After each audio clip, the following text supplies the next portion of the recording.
Hi everyone, welcome back again to my YouTube channel. So in today's video I'm going to be sharing with you guys how to make this handkerchief flare rectangular dress. I know it's so hard to explain, but that's what this dress is, and if you're interested in learning how to go about it, please keep on watching.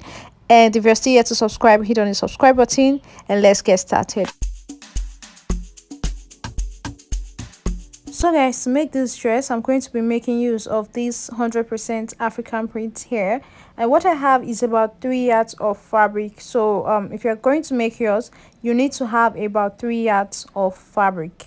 So now I'm going to go ahead and start taking the measurement on the fabric. So guys, for this dress you're going to take a measurement from your shoulder down to where you want the shorter part of this dress to be, because the way it arranges on the body, some parts are short and the other part is long. So I took a measurement from my shoulder down to about 6 inches above my knee, because you don't want it to be too long. Okay, you don't want it to be too long. So I took that measurement and it was about 33 inches.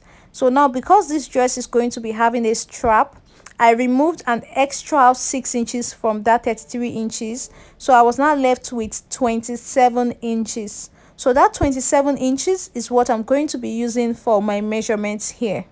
So now I'm going to fold my fabric into two. I went ahead to cut it out. I am just going to go ahead and explain to you guys how I went about the cutting. So now I cut out a rectangle. A rectangle is like something that has one side very long and the other part is short.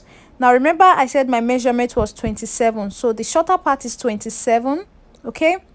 And then the other part, which is the longer part, was 27 times 2. So 27 times 2 is 54. Okay, so that's what I used for the longer part, and then the other shorter part was 27. So you're going to create a rectangle with one side 27 and the other side 27 times 2, which was 54. So that's what I have here. The longer part is 54 and then the other side is 27.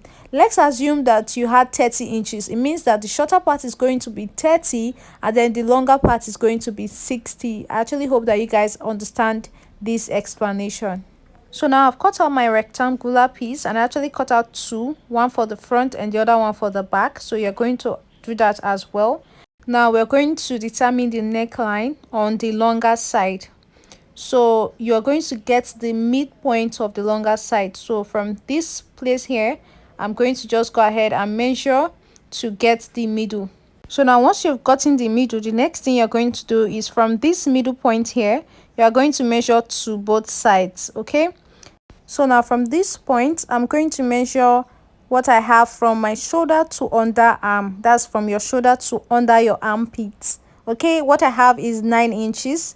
So I'm going to go ahead and mark it here from this side. Remember that the first point we have is the center of this fabric, so I'll mark it here. Now from this center again, I'll mark the same 9 inches to the other side. Okay, so this kind of becomes the neckline and the armhole together, but you guys will be understanding very soon. Okay, so now next thing we're going to do is that from this second point here, you're going to make a stitch towards the end of the fabric, and from the second point here you make another stitch towards the end, and you will not be stitching the middle.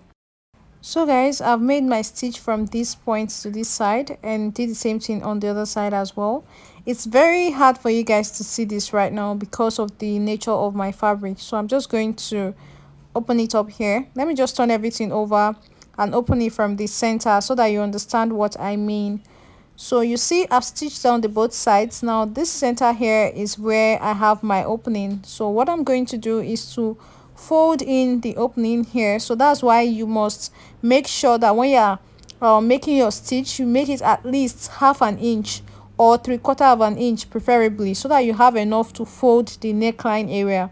So I'm going to go ahead and fold in these areas here on the both sides. Like I said before, this center opening is going to be the neckline and the armhole. So I'll just go ahead and fold it all the way to the other end and do the same thing for the other side as well. So guys, it's stitched down now, and I know it's going to also be hard for you guys to see, so let me just open it up again. So you see that this opening I have here, I've gone ahead to just stitch it down. You don't have to stitch it all the way to the end of the fabrics. Just make sure that the opening is stitched down. That's all. You can just stitch it about ½ inch away from where the opening actually ends. So now we're going to get the straps for the sleeves. I just folded this piece into two. You can just the same way you fold your bias, and the length of this strap is 19 inches. So I've cut out 4 pieces, and I'm going to be measuring the area of the neckline where it is going to be. So now on the open neckline where we just made our stitch, from one end of the open neck to the other end, you're going to measure what you have and divide it into 2 equal halves to get the middle. So now once you've gotten the middle point, this is like the middle of your neckline. Okay, so now you want to determine how wide you want your neckline to be. So for me, I want it to be 8 inches. So I am just going to place my tape here, 4 inches in the middle and 4 inches on the other side, so I have 8 inches altogether. So I'm going to go ahead and place one strap here. As you can see, I'll pin it down here, and I'll pin the other strap to this other point here. Okay, so in between the two straps I have my 8 inches. Then the other opening on the side is definitely the armhole. Okay, so now I'll place the same thing on the back patterns as well. Now I know this particular tutorial might not be the easiest for you guys because the division is a lot, and actually getting the whole thing can be quite hard to understand basically. So now I'm going to go ahead and tie this up. I just pinned it down for now, and I'm just tying up the straps. This is going to be the strap for the neckline. I will head over and use a sewing machine to secure them in place. So now I've arranged these straps to stand like sleeves. So you see how the whole thing now actually looks like a flared dress. It's actually a rectangle, but when you arrange the straps, it actually now looks like a flared dress, like a handkerchief flared dress. So you can see what the ending part is looking like right now. So I hope that you guys actually understand what I've done here. Honestly, you see I've opened it up, it still has the rectangular shape. Okay, it's just when you put it on that it actually gains the flare shape that I am talking about. Okay, so now the next thing, which is the last thing I'm going to be doing on this dress, is for me to go ahead and finish up the edges all the way around the 4 corners of my rectangle. I'll just go ahead and stitch down this area, do the same thing for all the other sides as well. So guys, after I was done, this is what I had. It is still a rectangle. You can see this is what it is. It's still very much a rectangle. I didn't cut it out as a flare, it's just a rectangle. So when I arrange the straps to stand normally, like the way they will normally stand, that is when I get the whole flare shape effect. So yeah, that's basically all for the making of this dress. I actually hope that you guys understand this tutorial because it is quite tricky. Even me, I know that for sure it is not very easy.